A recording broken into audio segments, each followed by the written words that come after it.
This is a 2012 Mclaren mp4-12c.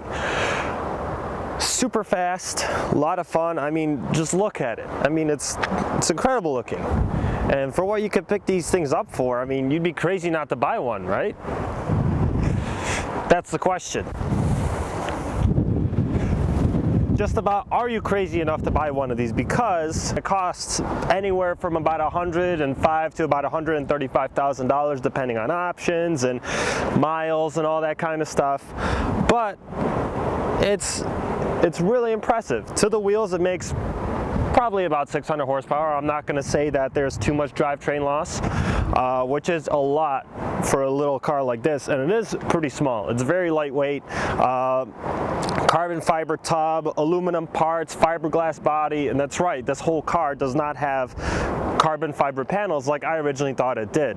Most of it's comprised of aluminum and fiberglass on the outside. Really, the only part that's mainly carbon fiber is the carbon tub on the car. But nonetheless, the car is very well put together, a lot of nice materials, and definitely performs very well.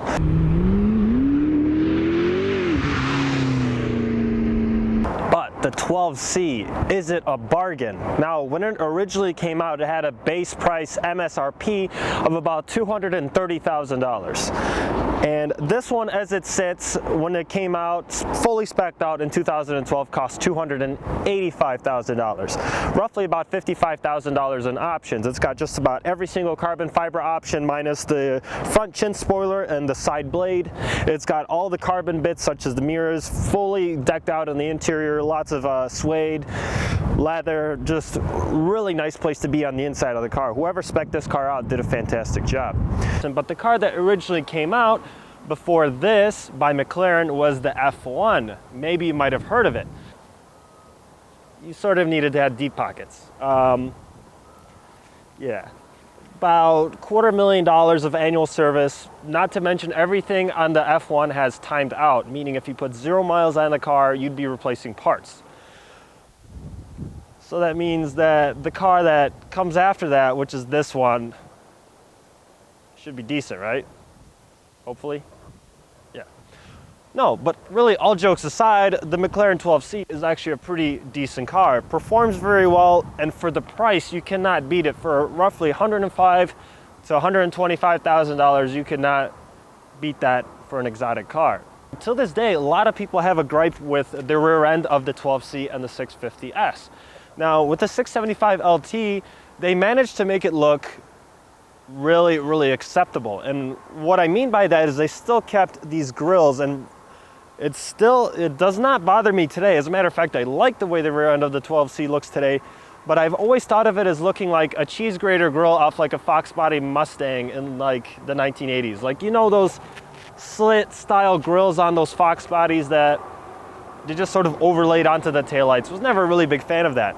But what they've done with the 675 LTs, they've molded the air brake into the quarter panel and really just made it look really cool. But the 12C actually looks really good, and I've kind of grown into liking it more and more the more time I spent with this car.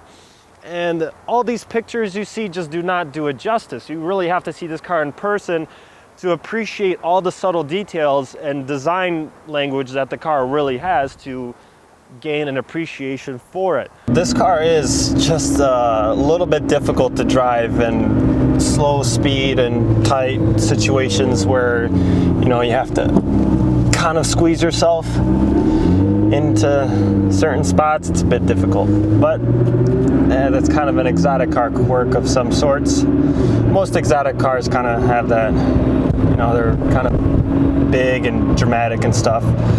But overall, I mean, it's an incredible car to drive.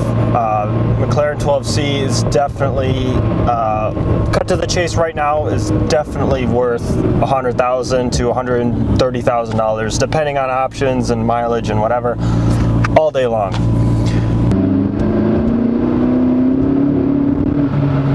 There's the turbo blow off just sounds so good. Now this car, I don't really like to drive it around in manual mode in it and just kind of cruise around and eventually hit the throttle when I feel like it. It is pretty fun when you hit the paddles and play around with it. It is very responsive. But this car is really for someone that feels comfortable driving a fast car. This is very high-tech and pretty scary if you don't know what you're doing. This car, it took definitely some getting used to for me. I came from a 2008 Carrera 4S, which was about 355 horsepower. It was a really good car. I felt like that car was definitely more manageable in terms of driving ability and things like that. This car, you really need to know how to pace yourself when driving, because if you go full throttle, this thing, it's unstoppable. This car will be going well over go to jail speeds in seconds, but it's ridiculous. Now, I really like spending time in this car. I really wish that I could drive it a lot more than what I do, because it's really nice to spend time in here. This one does have the upgraded Meridian sound system, which I want to say that a lot of these cars were pretty highly spec'd out from the factory. No one really, I don't believe not too many people bought base or low spec. Everyone pretty much went high spec on these cars, which is good. And I'm happy that I have this one. But it is really a nice place to spend time. The visibility is really good in this car. You could see basically just about 360 degrees around you without a problem. The fact that this car has these little quarter windows in the back help out a lot. There's not a lot of exotic cars that offer this much visibility, and the fact that this one has it is truly amazing. Now, at first, I wasn't really too much of an enthusiast for McLaren. I've always liked Porsches a lot, and I've liked them because you were always able to work on them yourself for the most part. There's a lot of diagnostic tools out there that you don't have to go to the dealer for. You could find that stuff online if you needed to. With this car, it is very limited. You cannot like if you have a check engine, you could end up taking care of it yourself. More than likely you would be able to read it, but certain things it does require, like resetting certain modules and things like that, would have to be done through McLaren, which is a little annoying. I'm sure that maybe someone out there does offer tools to be able to work on that. I just haven't found any.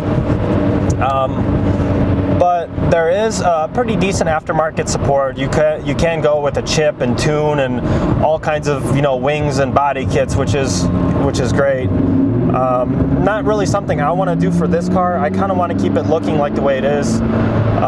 As close to factory is, honestly, these cars do not need any mods whatsoever. It already has the factory sport exhaust.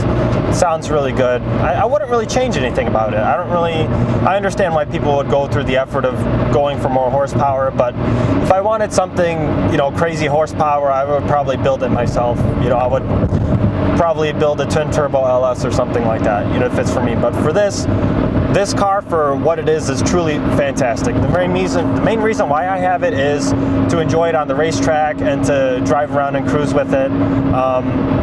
And ever since I bought it, I've been really happy with the way it performs. You hit the gas, it goes with like no hesitation. Everything on the interior is very well cleaned up. For example, this car is so driver focused that they even have a one air vent in the middle of the car. This car is purely for driving enjoyment. There is no, it's a very luxurious car, but its main focus, you could tell priority number one for the Mclaren 12C was definitely for being a driver's vehicle, and you could tell that through McLaren's entire model range. It is purely for driving pleasure and enjoyment. Yep, got a little squirrely there. Yeah, rear end slid out a little bit. Yeah, you definitely need to be a little bit careful. If there's some more videos you want to see about it, definitely want to do a love and hate video about it. Few things I love about it, few things I hate about the car. We'll definitely do a video like that. Please like the video, comment, subscribe if you haven't already, and definitely check out some more of my videos. And now I'm gonna get Burger King. This is not a paid product placement, by the way. I just have not gotten a Whopper in about 10 years. So let's do that now. Yeah, could I get a Whopper meal, please? Okay. Thank you.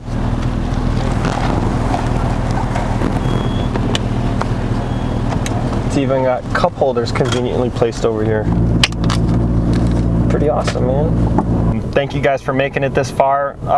Let me know what other videos you guys want to see about it. Definitely want to do a love and hate video about this car. 5 things I like. And what's up? I like your car. Oh, thank you. Appreciate it, man. It's fun. Seems fun. Oh yeah, it's a lot of fun. So no, it's nice, man. How do you like your Fiat?